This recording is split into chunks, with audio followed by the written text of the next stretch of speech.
Good evening friends, शुभदास ब्लॉगमध्ये सगळ्यांचे स्वागत आहे. कसे आहेत सगळेजण मस्त आणि स्वस्त असतात. स्वस्त राहा, मस्त आणि मजेत राहा.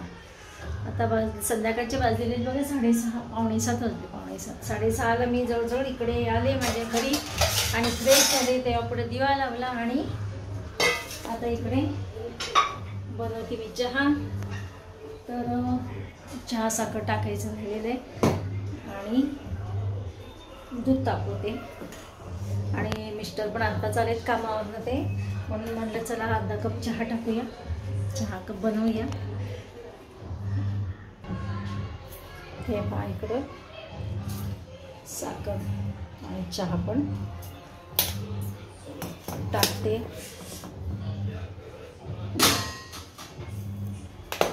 चहा बनवण्यासाठी इकडं आले ते कामावरनं.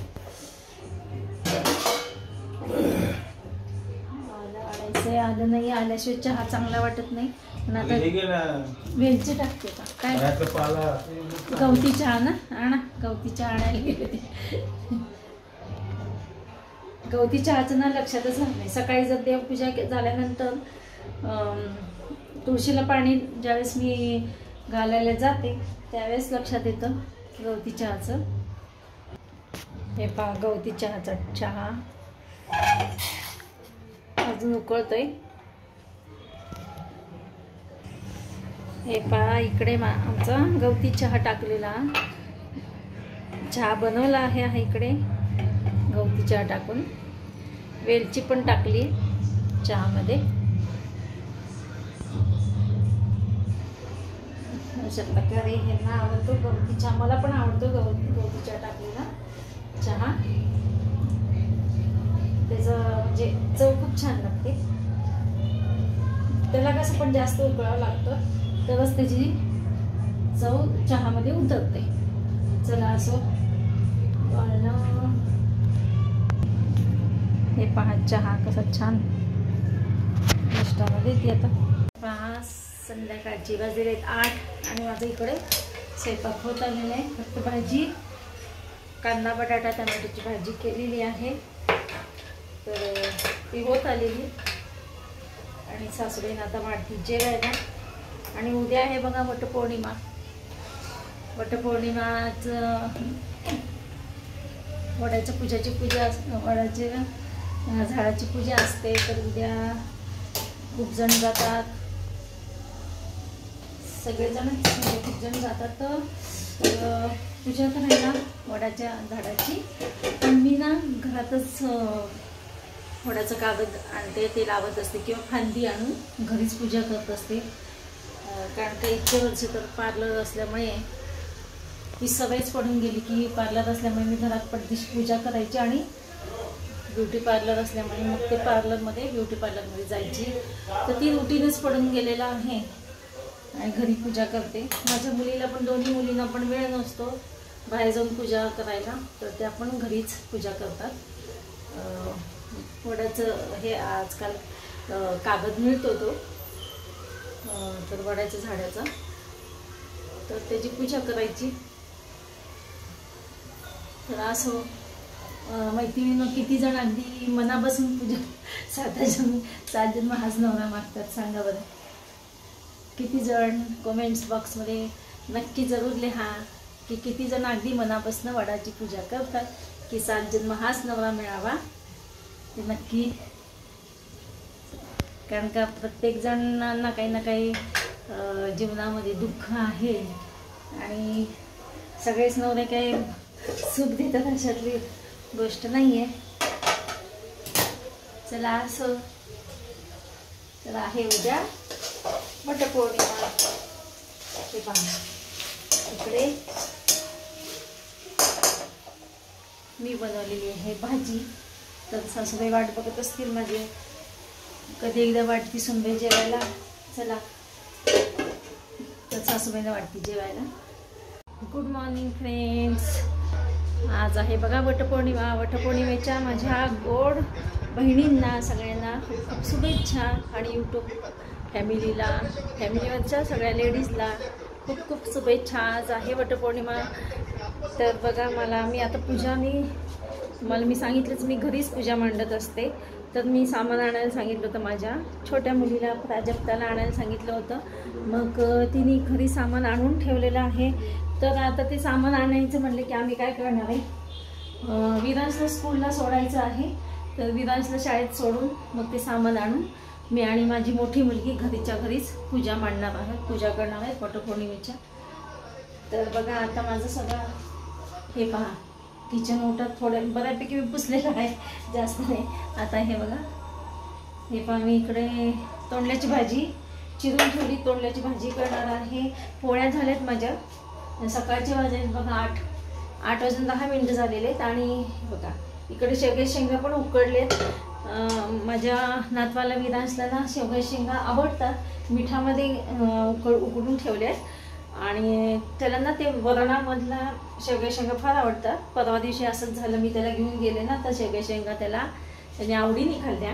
म्हणून म्हटलं चला शेवग्याच्या शेंगा उकडून विराजला घेऊन जाऊयात. आणि इकडे हे बघा एकच वांग होतं, तर वांग मी भाजून ठेवले.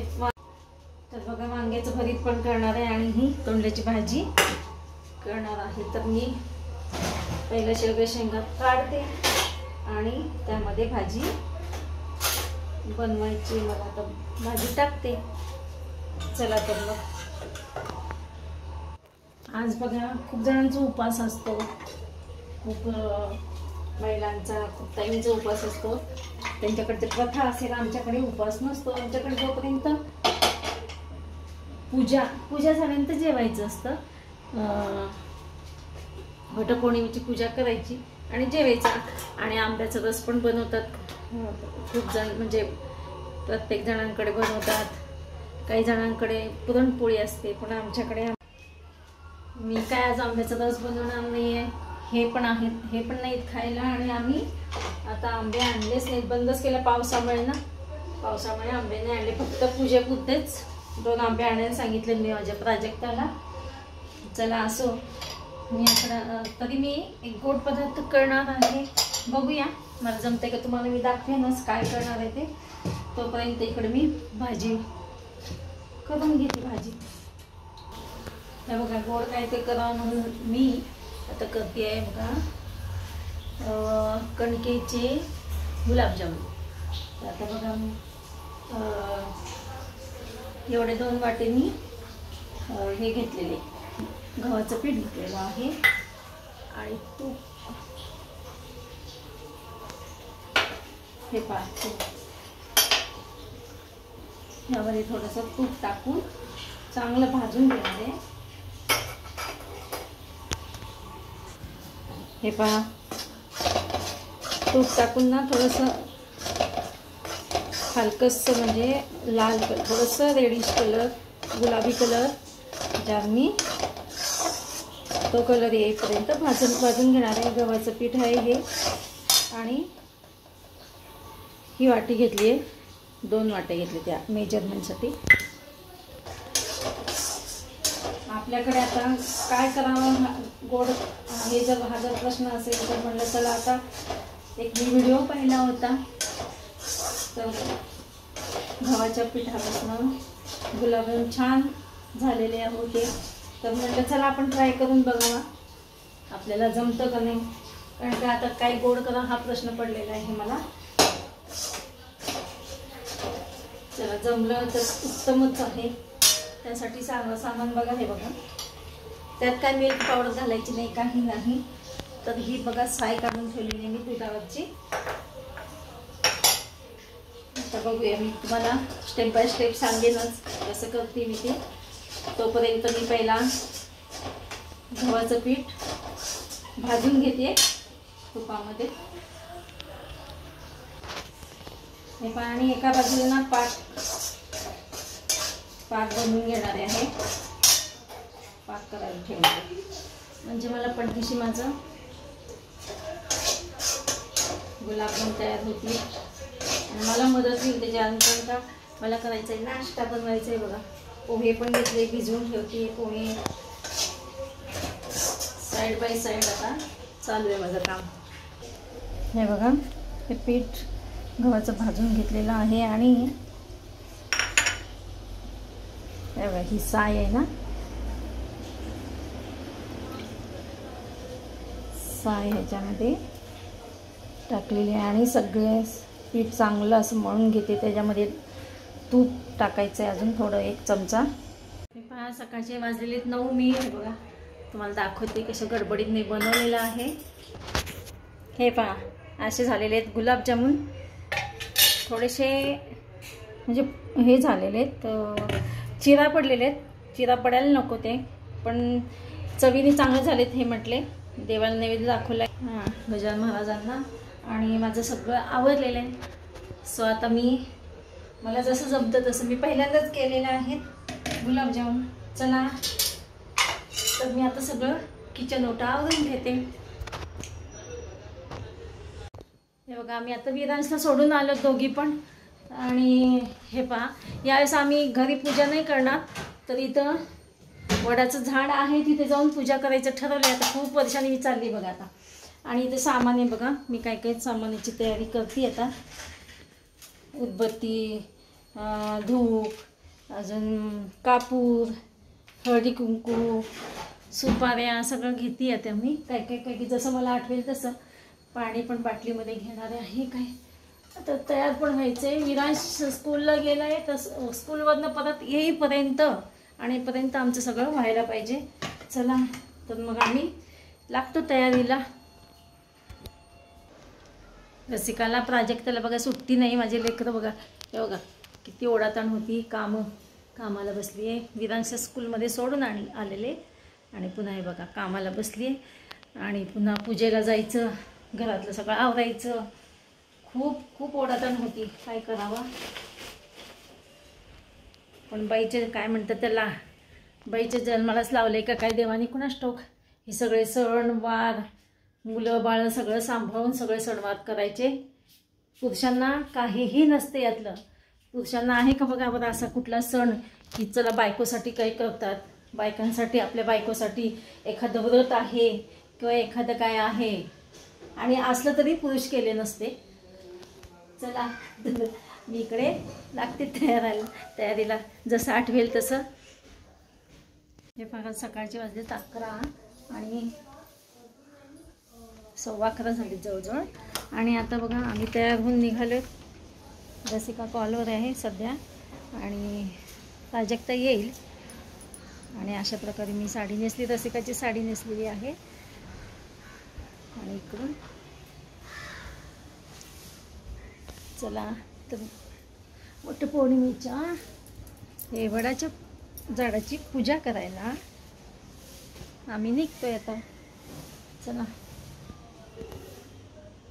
आता रसिकाकडे ना मावशी येऊन गेल्या झाडू पूजा करणाऱ्या. तर म्हणलं जरा फॅन मोठा वाढवला आहे. हे पहा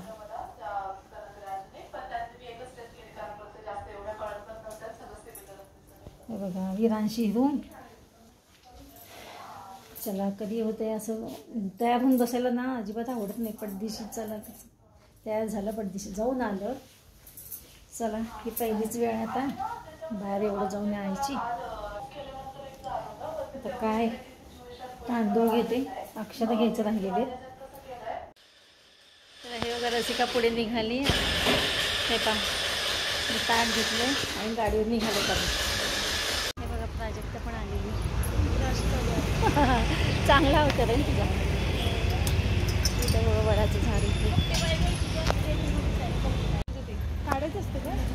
आपल्याला ते उचल सगळे. अरे दिवा आता काय करू? काय थांब जा बघती मी हे म्हणून तो खाली ठेवला होता. ते चालतंय का? अजून लहान आहे. चल आपण सगळं सामान घेऊया. सगळं झालं. चला आले बघा घरी आता. आणि केवढं ऊन लागले, एवढं ऊन आहे बाहेर भयंकर. आता झालेत 12:15 वाजले. आणि रसिका गेली विरांशला आणायला आणि मी इकडे पुढे आले. शेजारची मनस्वीच्या गाडीवर आलेली आहे. आणि अशा प्रकारे आमचं छान आज वटपौर्णिमेचं बघा पहिल्यांदाच मी पूजा बाहेर केलेली आहे. तर छान वाटलं आज. चला तर मग भेटूया अशाच नवीन एका ब्लॉग्समध्ये. तोपर्यंत बाय बाय, टेक केअर.